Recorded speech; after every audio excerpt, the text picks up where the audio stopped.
Bon là les amis, l'heure est grave. D'habitude je fais toujours des vidéos avec beaucoup de mèmes et beaucoup d'humour, mais là j'ai pas vraiment envie de rigoler étant donné que ce qui se produit sur Bitcoin, ce n'est pas vraiment du trading. Et vous savez que je ne crois pas aux news, et je ne crois pas que si Trump pète dans son micro, ça fait dumper la crypto. Je suis absolument pas du tout convaincu par ces faits-là. Mais en revanche, je suis convaincu par l'analyse graphique. Et l'analyse graphique actuellement, elle dit absolument n'importe quoi. Ça fait quand même déjà plus d'un an et demi que je poste absolument toutes mes positions. Et si vraiment aujourd'hui c'était absolument normal ce qu'il se passait, eh bien cela voudrait dire que depuis un an, j'ai eu de la chance sur quasiment tous mes trades, ce qui fait que j'ai eu un énorme win rate avec uniquement de la chatounette. Spoiler, je n'y crois pas vraiment. Aujourd'hui, ce qu'on va faire, c'est qu'on va prendre à l'envers et je vais vous expliquer un petit peu pourquoi ce n'est pas tout à fait normal dumper de cette façon-là. On va d'abord passer en monthly. En monthly, ce qui est en train de se produire, c'est un petit peu normal, entre guillemets. C'est-à-dire que l'enchaînement de bougies précédentes, qui est donc simplement une continuité de ma vague 3, fait en sorte que l'on vient de retoucher le palier 0,618. Jusque-là, rien d'anormal. C'est tout à fait normal que nous descendions, allez admettons, avec une bougie aussi grande. D'autant plus que si on regarde juste avant, c'est exactement ce qui s'est produit dans les dernières corrections. On a eu un rebond à 0,5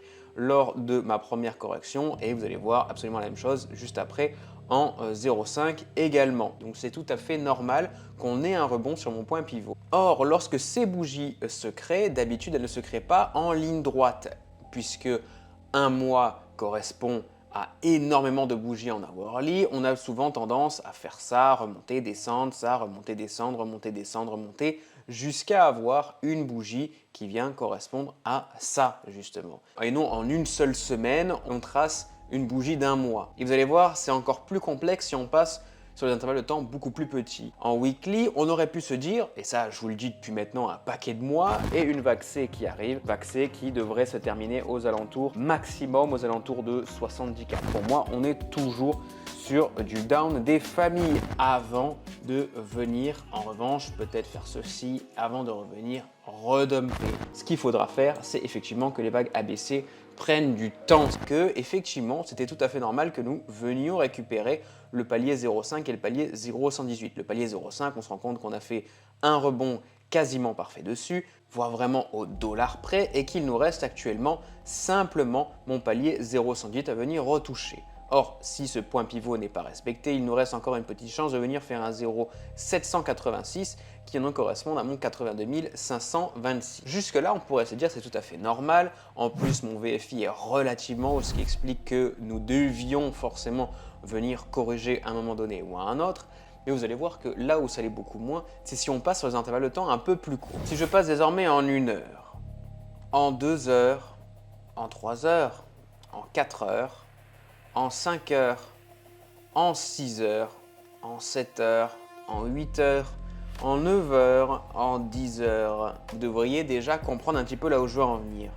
C'est quasiment impossible que l'on ait un VFI qui soit complètement oversold sur littéralement toutes les time frames.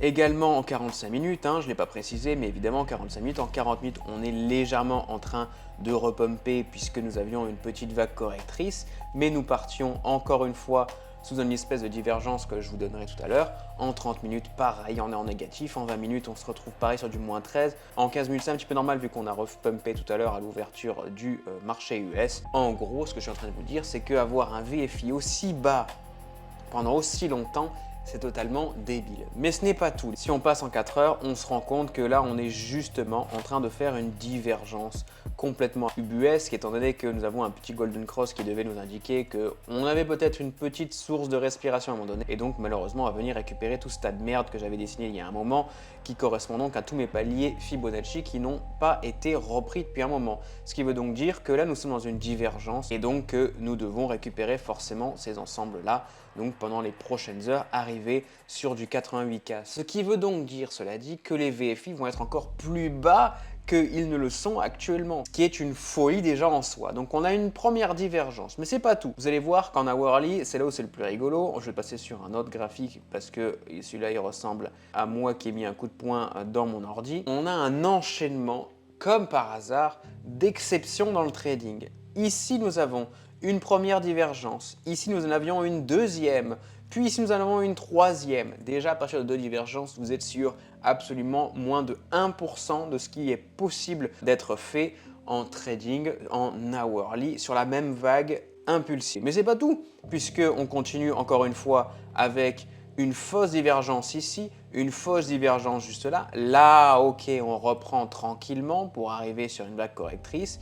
Puis nous repartons effectivement sur un Golden Cross relativement vrai à ce niveau-là, mais qui aurait dû terminer en point haut plus haut, étant donné que nous avons un fair value gap absolument énorme à ce niveau-là, donc une énorme partie à venir récupérer, ce qui n'est pas le cas puisque nous faisons un higher low bien marqué avec un lower low. Mais ce n'est pas tout les amis, calmez-vous. Nous avons donc fait allez, admettons que c'était ici ma première vague et que effectivement celle-ci ne comptait pas. Nous avons donc fait une vague 1, 2, 3. Celle-ci était donc ma vague impulsive négative, donc ma vague 3 facilement détectable parce que justement nous étions dans une divergence à ce niveau-là, puis suivi d'une deuxième, d'une troisième. Voilà, c'était complètement abusé déjà à ce niveau-là, on faisait commencer à faire n'importe quoi.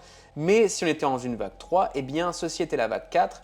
Ceci était la vague 5, mais normalement après une petite vague à 5, eh bien nous avions une petite ABC. Or, ma A est toujours en higher high si on est sur une vague impulsive négative et toujours en lower low si on est sur une vague impulsive positive. Or là, on a fermé au-dessus de ma SMA 20 puis refermé en dessous et donc là on est sur une troisième exception. Ça commence à faire pas mal d'exceptions en l'espace d'une semaine seulement. Mais maintenant, si on va aller complètement au bout, eh bien on se rendra compte que effectivement, il reste que quelques petits paliers. Donc les petits paliers de 0,5 ont été repris. Ça, je veux bien le comprendre. Également, à ce niveau-là, on a des paliers qui ont été repris pareil, quasiment en 0,5. Donc il reste toujours ce petit écart au niveau des 98K qui demandent à être repris. Ici, et c'est seulement à partir d'ici nous aurions dû venir récupérer les 98K. Évidemment, nous ne l'avons pas fait. Avec ce double bottom, eh bien, on vient à le casser vers le bas et alors là, on repart sur un enchaînement de vagues 1, 2, 3, 4, 5, ce qui est complètement abusé étant donné que c'est très rare que l'on fasse deux enchaînements de 1, 2, 3, 4, 5 sans jamais avoir corrigé en 0,5 au moins un fair value gap de la descente actuelle. C'est excessivement rare.